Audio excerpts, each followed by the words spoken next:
नमस्कार मित्रों, मैं फ़िटनेस मैक्स में संजय सुखारवाला आपका स्वागत करता हूँ। आज हम चर्चा करेंगे फ़िटनेस के एक रिवॉल्यूशनरी वर्ड है VO2 मैक्स। अ, जो कॉमन पीपल है, जो काफ़ी जिम और इसमें बहुत सारे लोग जो जाते हैं, उनको भी शायद ये VO2 मैक्स जो है शब्द, उसका इतना परिचय नहीं है। तो बहुत सारे लोग मुझे पूछते हैं ये VO2 मैक्स है क्या? तो एक्चुअली क्या है, VO2 max is a common एक वो साइंटिफिक वर्ड है, वॉल्यूम ऑफ ऑक्सीजन। O2 यानी ऑक्सीजन, वॉल्यूम यानी ऑक्सीजन का कद, उसका माप। तो भाई VO2 मैक्स क्या है फिर? ऑक्सीजन का माप है यानी क्या? तो सीधी भाषा में कहिए तो वो डॉक्टर जो साइंटिस्ट जो है, जो लेटेस्ट साइंस जो है आजकल, जो लॉन्जिविटी का साइंस है, क्योंकि पहले ज़माने में हमारा साइंस था वो मेडिसिन के आधारित साइंस था। हम ज़्यादातर या तो केमिकल खोजते थे, केमिकल बनाते थे, या दवाइयाँ बनाते थे, किसी रोग का उपचार देखते थे। तो ये एक साइंस था जो टोटली वो डिज़ीज़ का उपचार, उसका सॉल्यूशन के आधारित साइंस था। ख़ास करके मेडिकल साइंस की मैं बात कर रहा हूँ। आजकल का जो साइंस है वो पूरा अभी, क्योंकि अभी ये 21st सेंचुरी है और वो भी 2025। तो 2025 में अभी साइंटिस्ट जो है वो अभी काम कर रहे हैं लॉन्जिविटी पर। अभी आप लोग को बहुत थोड़ा ताज्जुब भी होगा और किसी को हंसी भी आएगी कि ये लॉन्जिविटी क्या है भाई, ये किया वो किया। और हम तो बार बार कहते भी है ये तो जिम में जाता था, फिर भी 50 की उम्र में उसको अटैक आ गया। ये जिम में जाता था, ये तो बहुत स्विमिंग करता था, बहुत कसरत करता था, 40 की उम्र के बाद वो मर गया। तो हमें क्या है कि ऐसा कोई इंसिडेंट हो जाता है तो हम कभी कभी मजाक करते हैं और कभी कभी सीरियसली भी लेते हैं कि अभी ऐसा हो गया तो उसमें कसरत से क्या फ़ायदा हुआ। अगर कसरत से फ़ायदा होता तो वो तो मरता ही नहीं।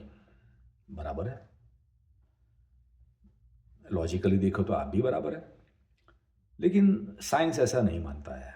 साइंस ऐसा मानता है क्योंकि अभी साइंटिफिक जो लोग हैं उसमें साइंस अभी लॉन्जिविटी के ऊपर ही काम कर रहा है। जो लेटेस्ट साइंस है वो दो चीज़ पे काम कर रहा है।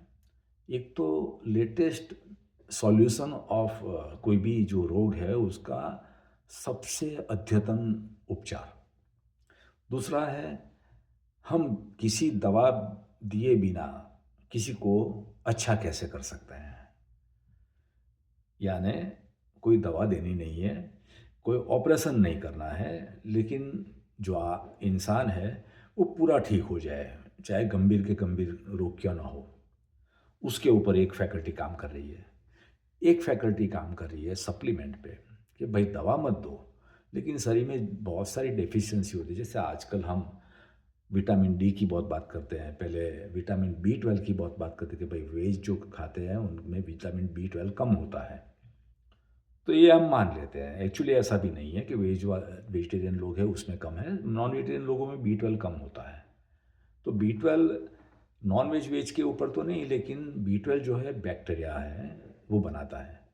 तो बैक्टीरिया के ऊपर B12 का आधार है।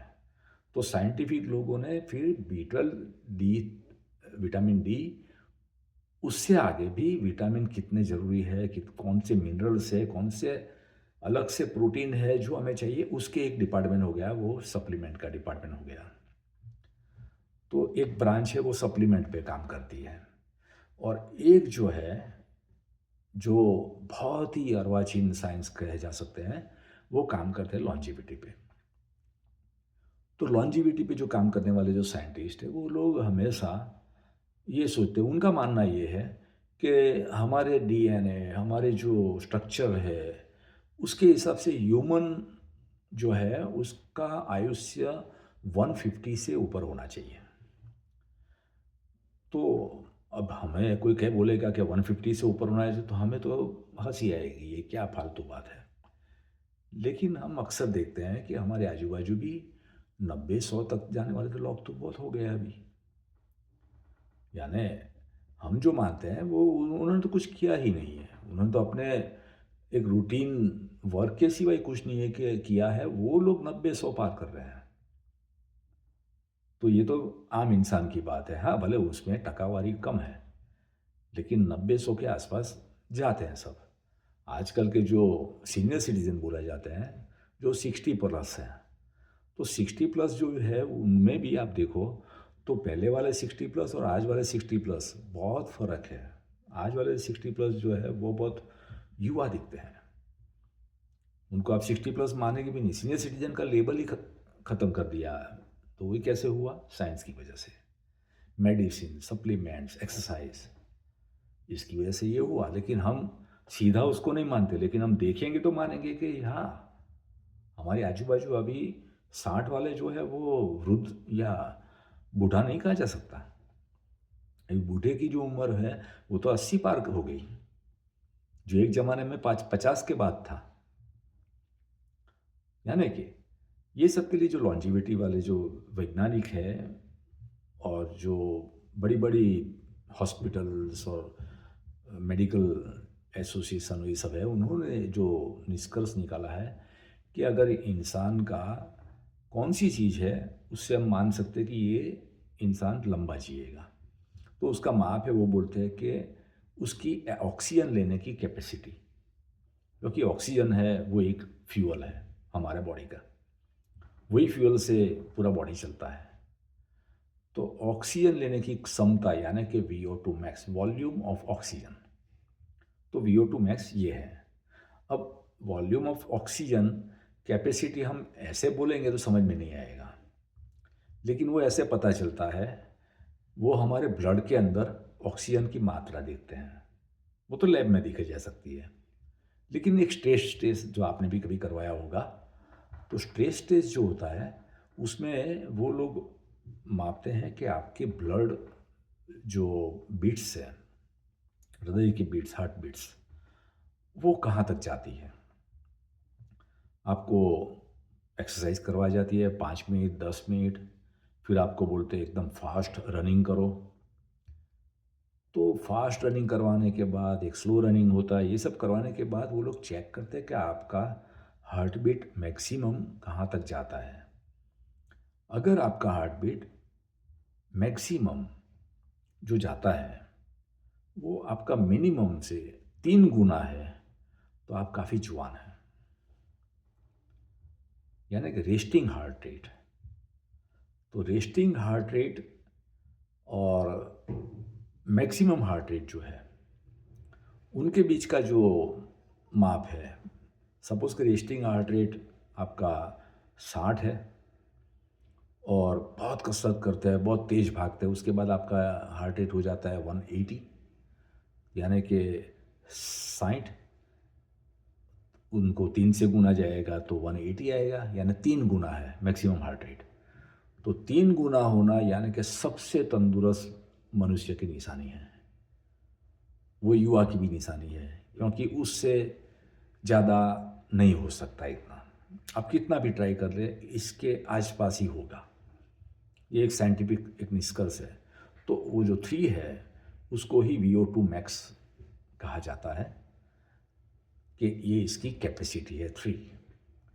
तो आपकी कैपेसिटी अगर 2.5 है, यानी 60 रेस्टिंग हार्ट रेट है, और आपका वो होता है 150 मैक्सिमम हार्ट रेट, जब आप तेज़ी से भागते हैं 1 2 3 मिनट तक, और 150 तक आपका हार्ट बीट जाता है, तो आपका होता है 60 रेस्टिंग 150 मैक्सिमम, तो यानी कि आपका हो गया 2.5 VO2 मैक्स। तो ये VO2 मैक्स जो है 2.5 से 3, वो सबसे तंदुरुस्त VO2 मैक्स बोला जाता है। इसको हासिल करने के लिए आपको बहुत तेज़ी से दौड़ना पड़ेगा, फिर स्लो दौड़ना पड़ेगा, स्क्वाट्स यानी कि दंड बैठक करना पड़ेगा, क्योंकि आपकी मसल्स जितने स्ट्रांग होंगे उतना ही ऊपर जाएगा। तो मसल्स के लिए दंड बैठक पुलअप्स, हमारे देसी कसरत की बात कर रहा हूँ, जिम में तो खैर सब है ही, लेकिन देसी कसरत में दंड बैठक पुलअप्स आप करो, जहाँ तक कार्डियो की बात है तो कार्डियो में स्विमिंग करो, स्विमिंग में रेगुलर स्विमिंग करो और 2 राउंड फुल स्पीड से करो। यानी स्पीड एक बहुत बड़ा फैक्टर है। दौड़ना, उसमें से सबसे तेज़ी यानी 100 मीटर स्प्रिंट दौड़ना बहुत बड़ा फैक्टर है। तो VO2 मैक्स बढ़ाने के लिए आपको या तो तेज़ी से दौड़ना पड़ेगा, या तो वज़न उठाना पड़ेगा, या जिम में वेट लिफ्टिंग, वेट ट्रेनिंग करनी पड़ेगी। ये VO2 मैक्स का बढ़ाने का बहुत अच्छा तरीका है, लेकिन जब भी जाए स्लो जाए। अगर आपका VO2 मैक्स है वो करीबन 1.78 है, तो तुरंत 2.5 नहीं हो जाएगा। तो आपको इसके लिए कम से कम 1 साल लगे रहना पड़ेगा।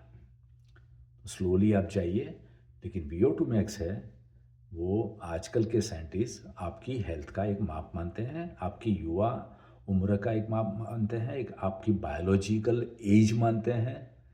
तो उस पे आप पूरा ध्यान दीजिए। Thank you very much.